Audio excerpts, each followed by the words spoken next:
দেখুন বন্ধুরা, এই লোকটার সাথে কি হচ্ছে দেখুন। আসলে আগে কেউ অনুতপ্ত হবেন না। এই লোকটা খুব একটা ভয়ানক মানুষ। সে একজন মানুষ পাচারকারী। মানুষ ধরে নিয়ে তার শরীর থেকে মূল্যবান অঙ্গ বের করে নিয়ে বিক্রি করতো। আবার সেই মৃত মানুষগুলাকে একটা ভয়ানক সমুদ্রের মধ্যে ফেলে দিত, যে সমুদ্রের মধ্যে খুব ভয়ানক মাছ বসবাস করত।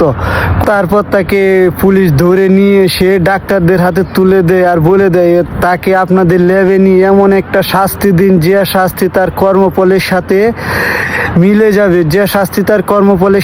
যাবে। তাই ডাক্তাররা অনেক বিবেক বিবেচনা করে সেম সমুদ্রের কিছু ভয়ানক মাছ ধরে নিয়ে এসে এই মাছগুলোকে সেপারেট করে তারপর তাকে ধরে নিয়ে এসে এভাবে লক করে তারপরে এইভাবে তাকে শাস্তি প্রদান করে। তো বন্ধুরা, এই জন্য একটু অনুতপ্ত হবেন না। বন্ধুরা, ভিডিওটা আপনারা শেষ পর্যন্ত দেখতে থাকুন আর কমেন্ট বক্সে আপনার মূল্যবান মতামত জানিয়ে দিন।